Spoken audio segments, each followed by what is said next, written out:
Bonjour à toutes et à tous, et ravi de vous retrouver pour un nouvel épisode de Think Macro. Cette fois sur un sujet marché qui pourrait rapidement avoir des conséquences macroéconomiques. Je voudrais vous parler de la hausse des taux longs. Oui, en effet, depuis quelques années, les taux directeurs des banques centrales ont tendance à baisser, et malgré tout, les taux longs augmentent. Et ça, au Japon, en France, aux États-Unis, et pratiquement de concert, on a une hausse des taux longs malgré la baisse des taux courts. Et ça a des implications économiques. Alors, évidemment, pour la capacité à emprunter et à rembourser sa dette, des États, des ménages, des entreprises, mais aussi et surtout pour la stabilité de l'économie. Alors, de quoi on parle, pour commencer ? Qu'est-ce que c'est que cette prime de terme ? Qu'est-ce qui fait que les investisseurs réclament d'être davantage payés pour leurs prêts à long terme qu'avant ou plutôt que pour prêter à court terme ? Bon, d'abord, il y a la question de la solvabilité. Évidemment, lorsque vous êtes investisseur, si vous percevez le moindre risque de ne pas être remboursé, vous voulez être mieux payé. Ensuite, il y a l'inflation. L'inflation, c'est l'érosion de la valeur de la monnaie au fil du temps. Si, en tant que prêteur, vous pensez que vous risquez d'être remboursé en monnaie de singe, évidemment, là encore, vous allez vouloir être mieux rémunéré. Et puis enfin, il y a un troisième élément, un élément de stabilité institutionnelle. Quel est le cadre dans lequel vous empruntez ? Le cadre légal, le fonctionnement des institutions. Est-ce que la Banque centrale est indépendante ? Est-ce que les règles ne risquent pas de changer en cours de route, auquel cas vous pourriez tout simplement, par décision, ne pas être remboursé, par exemple par un gouvernement populiste qui l'aurait décidé. Donc toutes ces considérations, solvabilité, inflation, cadre institutionnel, sont des éléments très importants pour l'investisseur, et ils cherchent à être rémunérés pour faire face à l'éventuel risque qu'ils impliquent. Pendant 30 ans, il n'y avait pas vraiment de sujet. Mais depuis la crise Covid, les trois risques sont apparus l'un après l'autre. D'abord, la solvabilité. Avec la crise Covid, on a dû, par endettement, injecter des liquidités dans le système, relancer la machine économique. Ça a provoqué une augmentation de l'endettement des États important. Aujourd'hui, on se pose la question de la solvabilité. Si on prend le cas des États-Unis, le CBO, qui est l'équivalent de la Cour des comptes américaine, mesure qu'aujourd'hui, la dette est à peu près à 120% du PIB. Dans 10 ans, si des mesures drastiques ne sont pas prises, elle atteindra 150%, et dans 20 ans, 200%. On voit qu'il y a un dérapage mécanique qui peut être tout à fait important et devenir rapidement incontrôlable. Ensuite est apparue l'inflation, ces injections de liquidités, cette relance de la machine économique.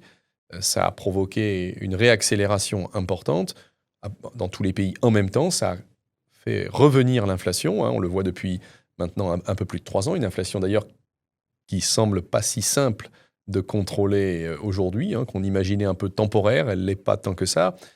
Là encore, l'investisseur a besoin d'être mieux rémunéré pour son risque et d'être mieux payé pour ce qu'il considère comme une érosion potentielle du prêt qu'il a pu proposer aux différents États.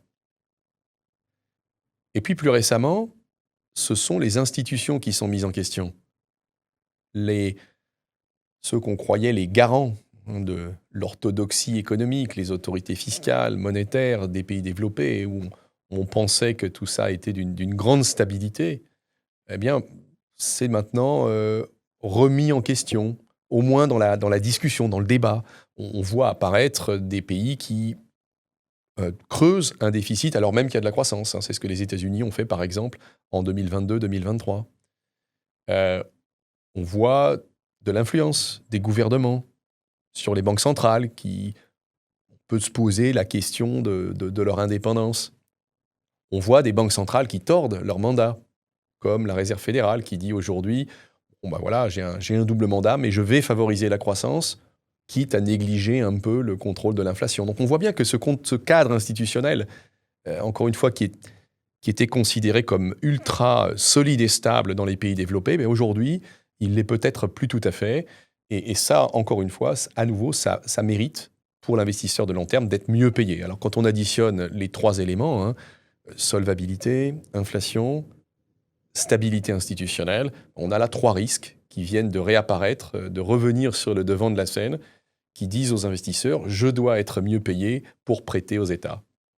Alors ensuite, il y a les implications de ces taux longs plus élevés. Qu'est-ce que ça veut dire pour l'économie? Bon, évidemment, il y a une conséquence directe, mais pas seulement. Alors directement, oui, l'État paie sa dette plus cher, mais ce sont aussi les ménages, les entreprises, hein, indirectement, qui évidemment sont influencés par le taux auquel l'État emprunte. Et la dette plus chère, alors ça paraît souvent des chiffres qui peuvent paraître négligeables ou qui se voient au fil du temps, donc pas très importants. Ça a très vite un gros impact, hein. Il ne faut pas se tromper. Si on prend par exemple le cas de la France, les taux d'intérêt français ont augmenté depuis 10 ans, en gros, de presque 1% de plus que dans les autres pays européens. Ça, en régime courant, à terme, c'est 25-30 milliards de services de la dette supplémentaire par an. Bon, et 30 milliards de services supplémentaires de la dette par an, c'est grosso modo 2 fois ce qu'on espère économiser avec la réforme de la retraite, le passage de 62 à 64 ans. Donc vous imaginez le rapport de force. C'est un phénomène qui est très important et qui peut très fortement mettre pression les comptes de l'État. Aux États-Unis, autre exemple, les taux sont passés de 3 à 6% depuis 5 ans. Pour un ménage, un taux qui passe de 3 à 6% quand il emprunte à 30 ans pour acheter un appartement, une maison, c'est grosso modo 30% de prix d'achat en plus. Donc vous voyez que même pour des ménages aisés, c'est un impact lourd. Ça pèse forcément sur l'économie. Et puis au-delà de ces impacts directs, hein, très, très, très mécaniques, on a des impacts indirects. Ceux-là, ils sont un peu plus cachés, mais d'autant plus vicieux. Le premier impact indirect important, c'est que la hausse des taux longs, la pontification des courbes de taux, ça grève, ça amoindrit l'impact des politiques monétaires et fiscales. D'abord, la politique monétaire. Lorsque la Fed baisse ses taux, ou n'importe une banque centrale baisse ses taux, mais que les taux longs réagissent mal en disant « Oh, attendez, tu baisses les taux, mais il va y avoir plus d'inflation. » Et puis, il y a la question de la solvabilité. La courbe des taux se pontifie. Les taux longs, au lieu de baisser de concert avec la baisse des taux directeurs, au contraire, montent. D'une certaine façon, le marché, en faisant monter ces taux longs, casse l'effet bénéfique de la baisse des taux. Quelque part, lorsque la Banque centrale baisse les taux, elle vous donne d'une main du capital moins cher, que le marché va vous reprendre de l'autre main en le rendant plus cher sur la partie long terme. Donc vous avez considérablement absorbé, réduit l'impact de la politique monétaire de la Banque centrale. Maintenant, fiscalement, c'est un peu la même chose. Fiscalement, si l'État, le gouvernement dit écoutez, voilà, moi je vais relancer la machine économique par du déficit, un bon plan fiscal, mais que le marché obligataire le prend négativement et dit attends, non, en faisant ça, tu risques la solvabilité du pays, tu risques de ne pas être en position de rembourser ta dette de long terme. À nouveau, on a une stimulation économique d'un côté, mais on a des taux longs qui réagissent dans l'autre sens, qui grimpent face à cette stimulation fiscale et qui reprennent de l'autre main ce que le gouvernement a voulu donner dans la première. Et de fait, amoindrit l'impact de la politique fiscale. Donc vous voyez, la pontification des taux longs, la réaction du marché qui peut être violente, rapide, à un programme fiscal qui serait jugé excessif ou à des baisses de taux directeurs qui seraient jugées complaisantes, eh bien, ça neutralise d'une certaine façon les politiques monétaires et fiscales. Et alors, une politique monétaire, fiscale, une politique économique handicapée, Eh bien, évidemment, c'est une moindre capacité à relancer la machine économique lorsque c'est nécessaire. C'est une moindre capacité à absorber les chocs, et notamment les chocs de marché. Reprenons l'exemple des États-Unis, dont on sait qu'ils sont très sensibles aux marchés financiers, qui participent à la croissance économique. Eh bien, aujourd'hui, la Fed, la Réserve fédérale et le gouvernement, qui ont toujours absorbé, relancé la machine en cas de choc, en 2001 avec la bulle Internet, en 2008 avec la grande crise financière, en 2020 au moment de Covid, aujourd'hui, parce que les investisseurs le refusent en réagissant mal, en faisant grimper les taux longs, le marché retire à la Réserve fédérale et au gouvernement la capacité, l'efficacité de ces outils. Quelque part, le fameux put de la Fed, celui qui nous a relancé et protégé à plusieurs reprises par le passé, aujourd'hui a perdu beaucoup de sa valeur. Et les actifs financiers américains n'en sont plus vraiment protégés. On est dans une situation finalement où la prime d'assurance augmente et les conditions de remboursement sont de plus en plus sévères. Et il y a un deuxième effet indirect. Lorsque la Banque centrale baisse les taux davantage qu'elle ne devrait, lorsqu'elle dit « je favorise la croissance au détriment de l'inflation » ou en étant peut-être un peu plus négligent sur l'inflation, elle favorise l'investissement en actifs risqués. Elle baisse le coût du capital, donc évidemment c'est plus facile, l'argent est moins cher, et ça favorise un peu la spéculation dans les actifs risqués. Et on a un phénomène aux États-Unis qu'on observe beaucoup en ce moment, où ce capital facile d'accès est investi en actions et entraîne la hausse des actifs risqués, et notamment des actions. Mais ça s'opère à un moment qui n'est pas très opportun, parce que c'est précisément le moment où ces actifs risqués sont moins protégés, puisqu'on l'a dit, la politique monétaire, la politique fiscale sera moins efficace. Donc on a un phénomène de levier qui se crée précisément au moment où on est en train d'en augmenter le risque. Finalement, le capital pas cher, le capital presque gratuit, c'est une espèce de carotte qui attire le marché vers un fossé qu'on est en train de creuser pour lui. Donc, évidemment, c'est un mouvement dangereux. Bon, pour résumer, la hausse des taux longs, c'est directement un frein à l'économie et indirectement une moindre efficacité des outils économiques et l'idée qu'on va alimenter une forme de levier à un moment pas très opportun. C'est une forme de poison qu'il faut absolument contrôler. Et évidemment, aujourd'hui, les pays, les États-Unis en tête, vont chercher à garder le contrôle sur ces taux longs. Alors, comment gérer le phénomène? Bon, la réponse macroéconomique orthodoxe, elle est simple. On assainit les comptes, on réduit la dépense, on augmente les impôts. De ce fait, on améliore la solvabilité.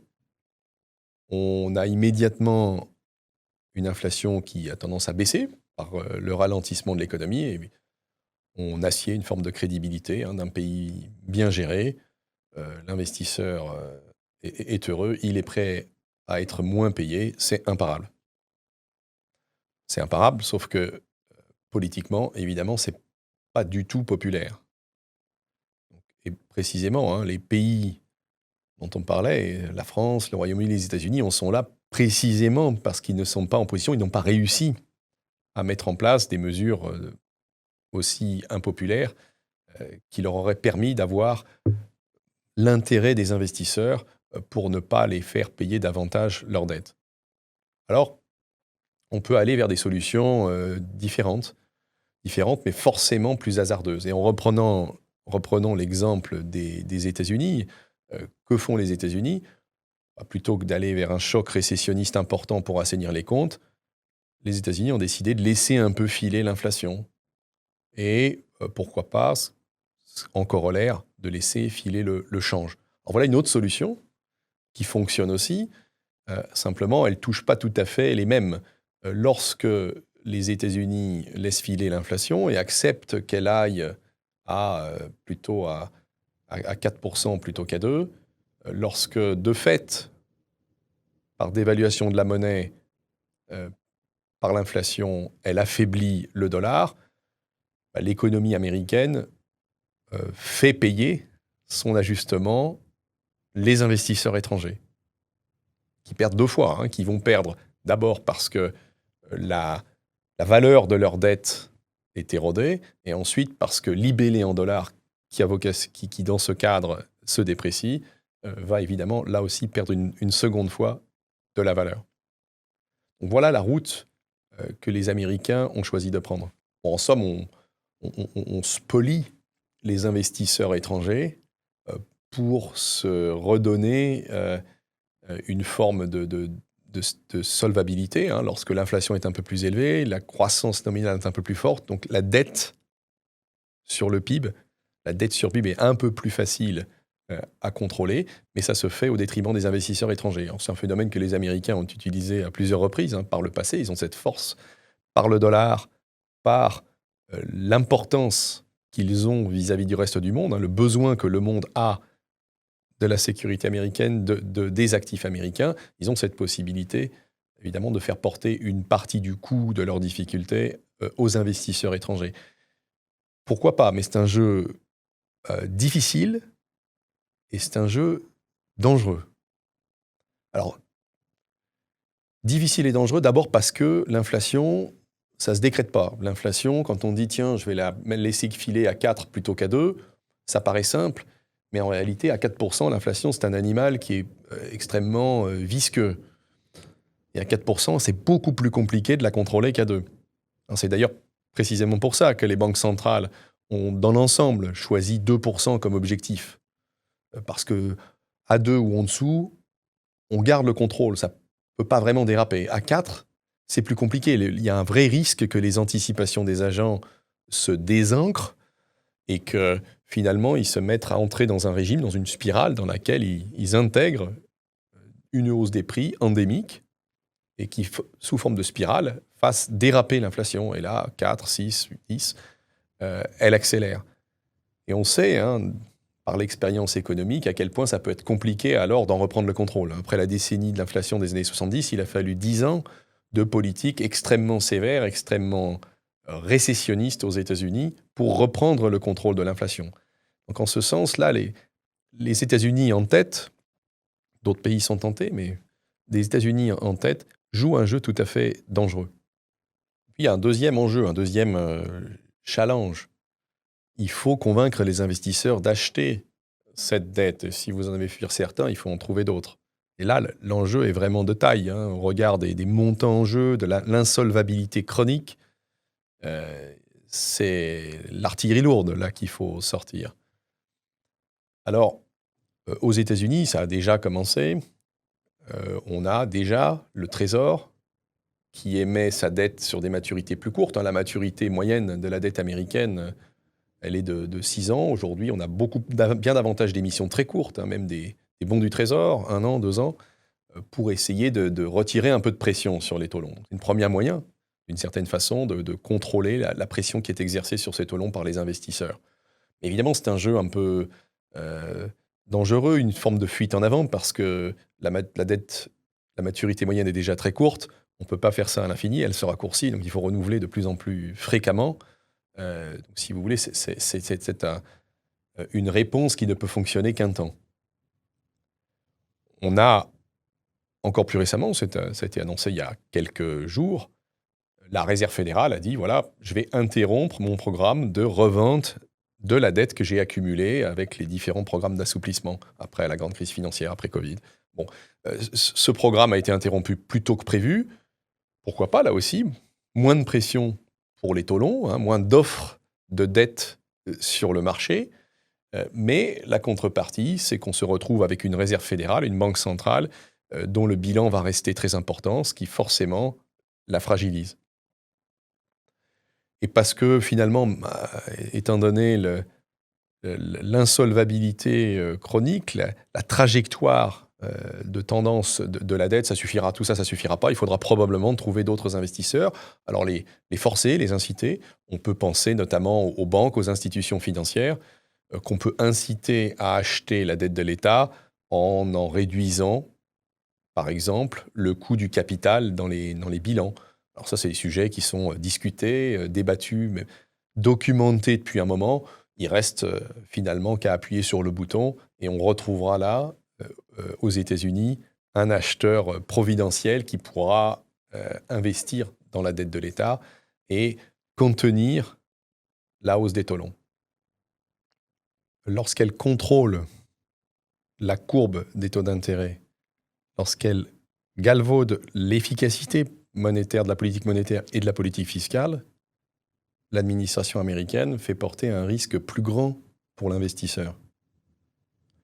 Et lorsqu'elle dévalue la monnaie en laissant glisser l'inflation et qu'elle baisse artificiellement les taux d'intérêt plus qu'ils ne le devraient, elle lèse les investisseurs étrangers en rémunérant moins bien ce risque, pourtant plus grand. Et de fait, elle les pousse vers la sortie. Ils ne peuvent plus que refuser d'investir, s'écarter de ces instruments et donc augmenter à nouveau la pression sur les actifs américains, les taux d'intérêt et le dollar. En gros, après avoir laissé craindre la dévaluation des actifs américains, la nouvelle administration aujourd'hui l'organise. Et les taux d'intérêt, le dollar, et puis sans doute dès que la frénésie sur l'intelligence artificielle retombera, les actions vont vraisemblablement rester sous pression l'an prochain. Voilà, c'est tout pour cet épisode de Think Macro. Merci pour votre fidélité, c'est toujours un plaisir d'échanger avec vous et à bientôt pour un nouvel épisode.